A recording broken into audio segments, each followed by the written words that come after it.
Waalaikumsalam warahmatullahi wabarakatuh. Alhamdulillah, alhamdulillahilladzi waqafa man syaa min ibadihi li adai afdalit ta'ah wa iktisabi akmalis sa'adat. Ashhadu an la ilaha illallahul muttasifu bijami'il kamalat wa ashhadu anna sayyidana Muhammadan abduhu wa rasuluhu makhluqan wa ala alihi wa ashabihi ila yaumil ma'ad. Hamdan wa syukran lillah, salatan wassalamu ala rasulillah, amma ba'd. Segenap lapisan puja dan puji, marilah sama-sama kita panjatkan kehadirat Allah Subhanahu wa Ta'ala yang telah menciptakan langit bumi beserta isi keduanya. Allah Ta'ala Maha Ghafur yang memberi kita panjang umur, dan semoga kita semua tidak kufur.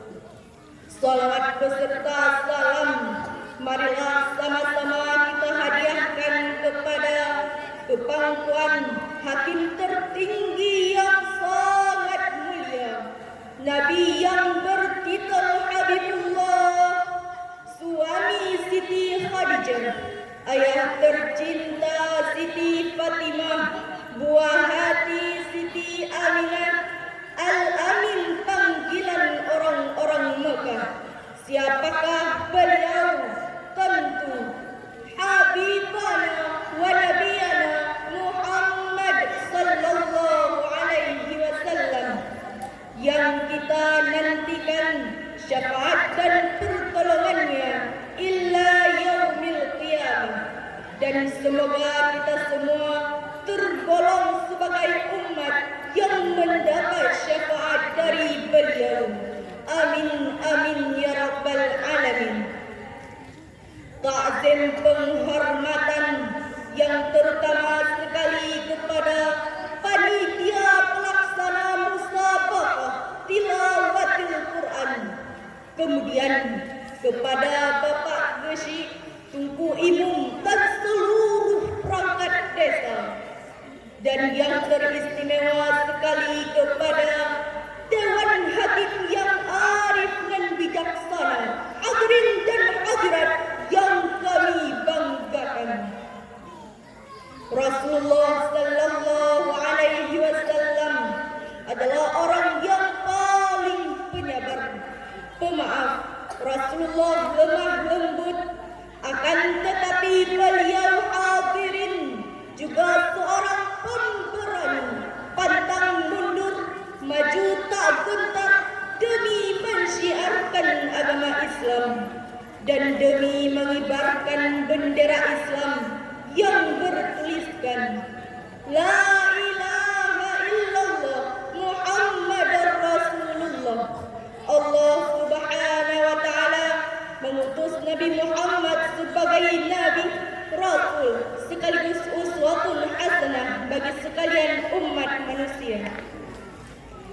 Hadirin yang kami banggakan, bila kita bicara tentang akhlaknya Rasulullah sallallahu alaihi wasallam, sungguh tidak terbayangkan dan tidak terukirkan begitu mulianya akhlak beliau. Setiap hari, jam, menit, bahkan detik, apa yang dilakukan beliau selalu mencerminkan akhlakul karimah. Maka dari sinilah izinkan Al-Fakirah untuk menguraikan satu syarahan singkat yang berorientasi kemuliaan akhlak baginda Rasulullah Muhammad sallallahu alaihi wasallam. Hadirin yang kami banggakan, ada suatu kisah saat Rasulullah sallallahu alaihi wasallam sedang beliau dilempari dengan batu, beliau mendapat hujatan dari kaum-kaum kafir, sampai beliau mencucurkan darah dari kepalanya, dan sampai malaikat penjaga Bukit Taif berkata, "Ya Muhammad, angkatlah kedua tanganmu, mintalah kepada Allah agar kuangkatkan Bukit Taif ini dan kuhimpitkan kepada mereka." Dan apa yang dijawab oleh Rasulullah, "Hadirin, jangan, saya mohon jangan lakukan itu. Fa innahum qaumun la ya'lamun."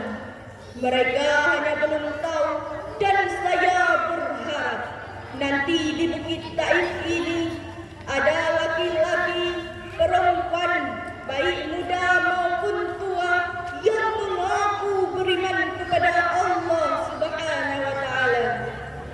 Dan saya rela, saya ikhlas mendapat hujatan kesengsaraan dari kaum-kaum kafir sebelum Allah berkata kepadaku, "Masya Allah, dapatkah kita meneladani akhlak beliau, wahai akhi dan ukhti?"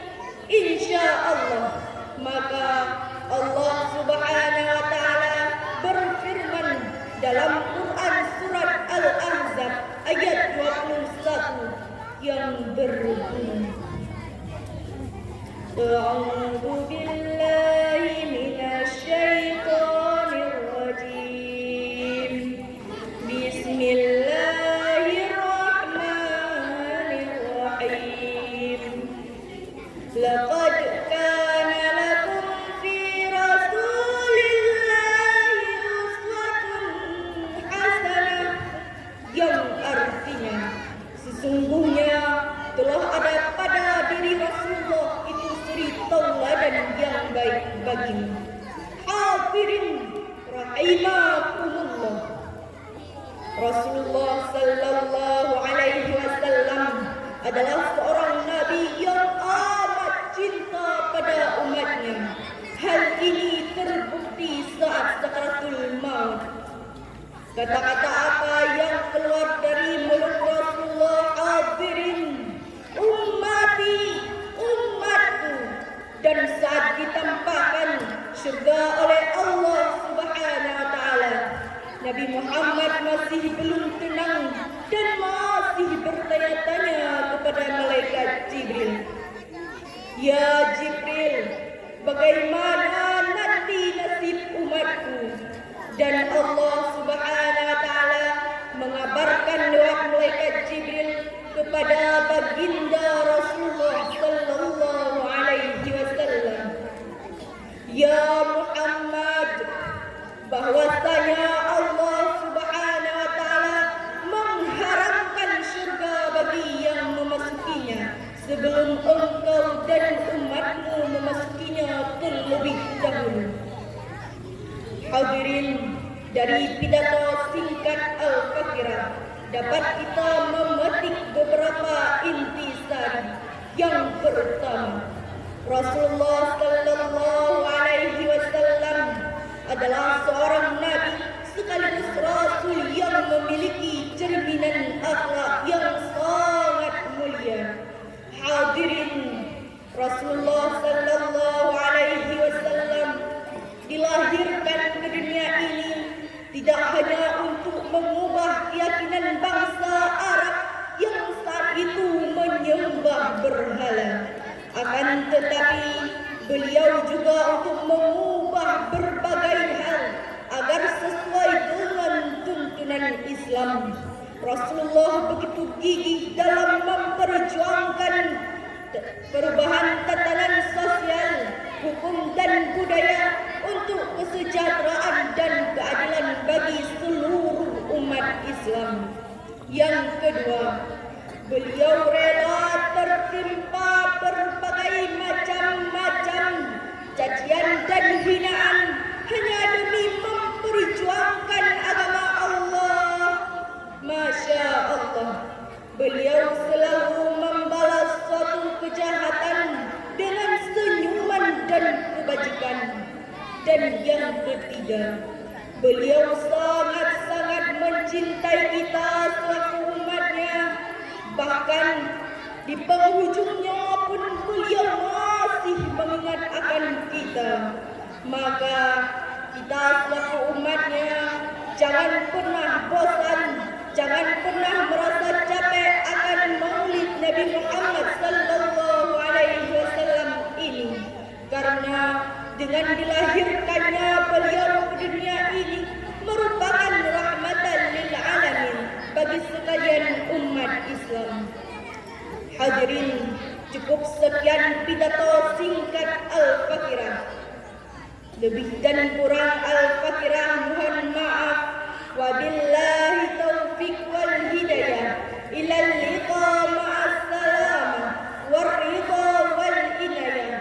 Wassalamu alaikum warahmatullahi wabarakatuh. Waalaikumsalam warahmatullahi wabarakatuh. Itulah penampilan pemegang nomor undian 254 atas nama Raisatun Nazila binti Nur Masyidah dengan carahannya kemuliaan akhlak baginda Nabi. Pesan yang dapat kita petik daripada pidato adinda kita tadi, baginda Nabi selalu membalas kebencian dengan kecintaan dan kasih sayang. Selanjutnya kita panggilkan pemegang nomor undian 255 atas nama Olive Faturisha. Kepada Olive Faturisha dipersilakan ke atas pentas.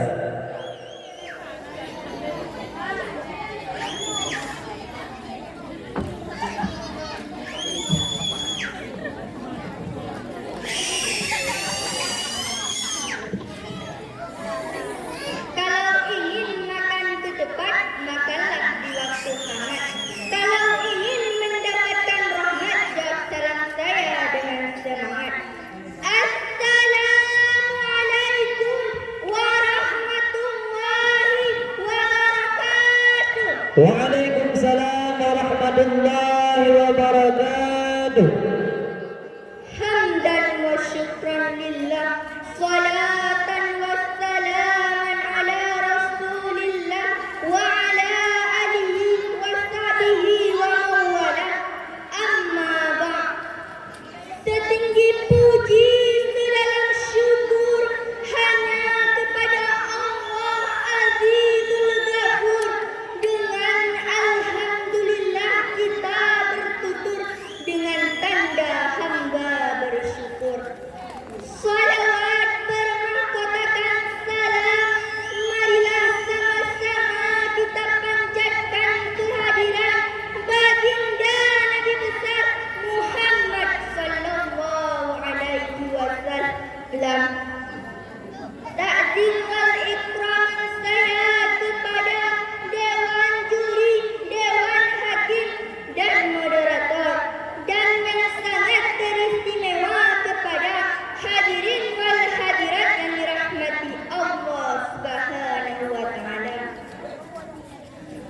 Untuk mempersingkatkan waktu, izinkan Al-Fakir untuk membahas sedikit syarahan singkat yang berorientasi membangun generasi muda di era 4.0. Berbicara mengenai generasi 4.0 pasti identik dengan masa muda, masa yang hebat, masa yang luar biasa, dikarenakan masa mudalah masa yang paling untuk tepat untuk taat kepada Allah Subhanahu wa taala. Proklamator kita pernah berkata, Insinyur Soekarno, "Give me 10 youth and I will share 10 words." Berikan aku 10 orang pemuda, niscaya akan kugoncangkan dunia. Hadirin rahimakumullah, masa 4.0 ini adalah kenikmatan dari Allah Subhanahu wa taala, di mana kita sebagai generasi muda dianugerahi bentuk pikiran yang maju ke depan, mata melihat masa depan, dan dapat berkomunikasi walaupun jarak berjauhan, serta wajah yang dapat dipercantik oleh filter Instagram. Maka gunakanlah wahai generasi muda dengan baik dan benar. Justru akan sangat menyedihkan dan mengkhawatirkan di mana zaman 4.0 ini tidak sedikit pun generasi muda yang menguasai ilmu teknologi, yang istilahnya HP bisa dilipat, rumahnya berpagar anti kawat, mobilnya anti karat, uangnya tidak bisa dilipat. Kalau haus minumnya jus alpukat, tetapi batinnya tersiksa, hatinya penuh dengan gegana dikarenakan salah dalam menggunakan teknologi. Hadirin rahimakumullah, kita sebagai generasi muda tidak lalai terhadap generasi kita.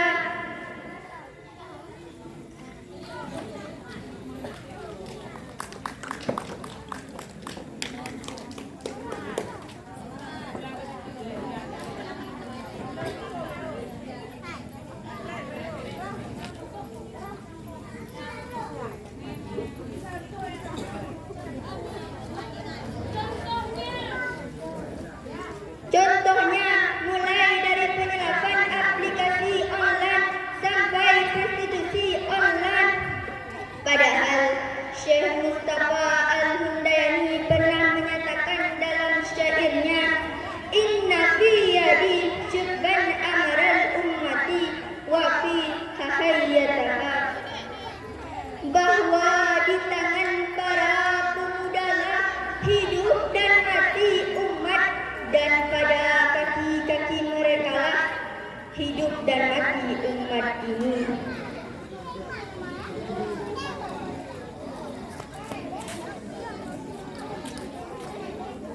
Hadirin rahimakumullah, bangsa yang kuat adalah bangsa yang memiliki pemuda-pemuda yang hebat, pemuda sebagai ujung tombak perubahan yang mampu membawa bangsanya bersaing dengan bangsa lain.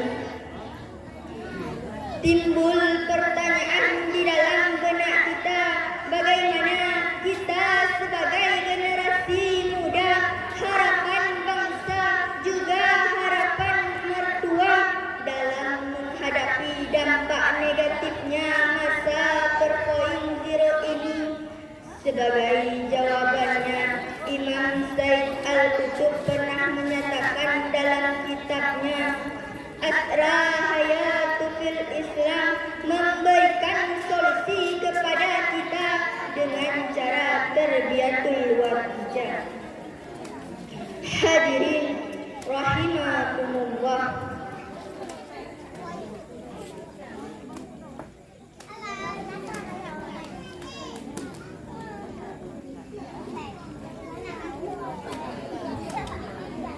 kita sebagai generasi muda, harapan bangsa tidak boleh lalai lemah dalam menghadapi dampak negatif masa zaman sekarang. Kita harus tetap berusaha untuk membuat bangsa kita menjadi bangsa yang paling hebat dan bangsa yang paling kuat. Dari pidato saya, kita bisa petik beberapa intisari. Yang pertama, kita sebagai generasi muda jangan sampai lemah, lengah, dan jangan sampai diperbudak oleh game dan judi online.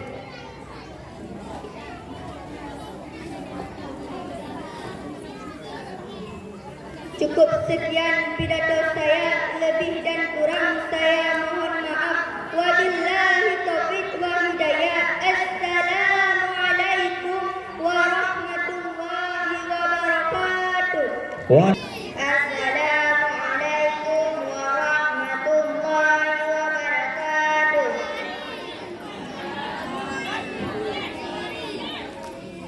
Alhamdulillahirabbil alamin wassalatu wassalamu ala asyrafil anbiya'i wal mursalin wa ala alihi wa sahbihi ajmain. Amma ba'du. Kepada yang terhormat alim ulama, habib dan para kiai yang dirahmati Allah. Yang pertama dan yang paling utama, marilah sama-sama kita mengucapkan alhamdulillah dan puji syukur atas nikmat sehat yang telah diberikan.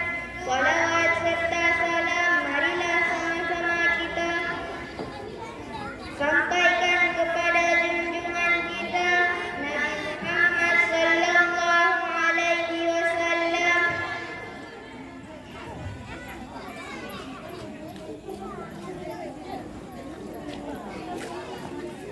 Semoga dengan kecintaan kita kepada beliau, kita dapat diakui sebagai umatnya dan berkenan memberikan syafaat esok di hari akhir. Tanpa berlama-lama lagi, langsung saja saya masuki dalam acara berpidato yang berjudul Keutamaan Bulan Rabiul Awal.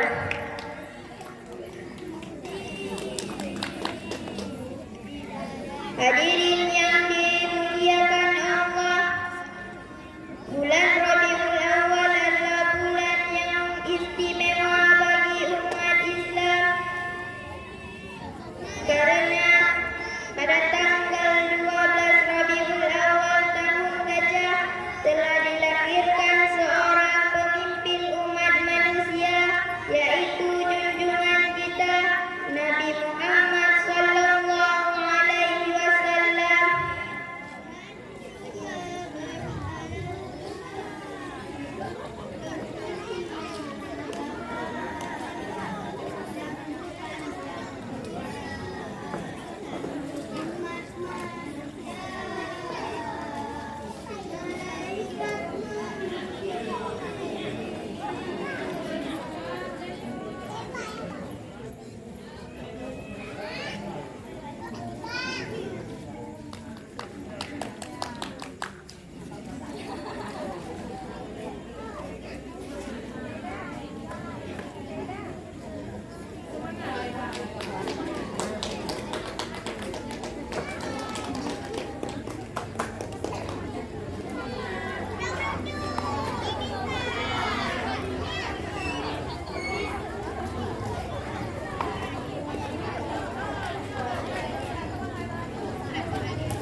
Menyatu unang atlet bajuk niku.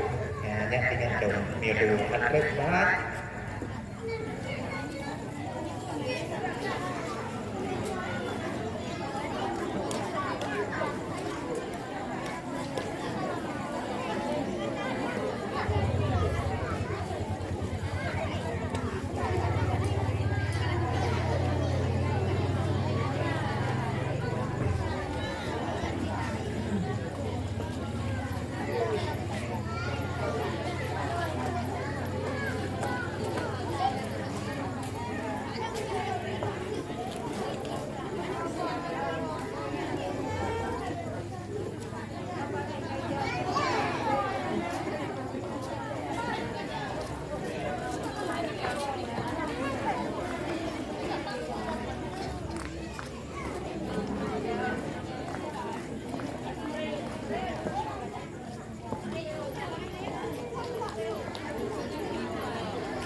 yang lanjutnya kalau salam. Assalamualaikum warahmatullahi wabarakatuh. Waalaikumsalam warahmatullahi wabarakatuh.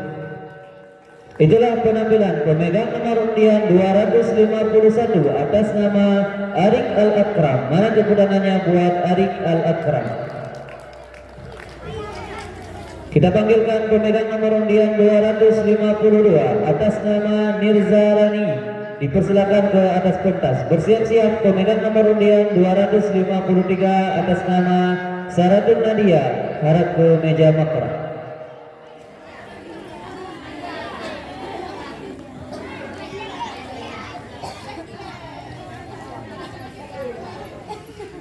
Kita lanjutkan kepada Tunku Raisatun Nazila, pemegang nomor undian 254, harap ke meja makra.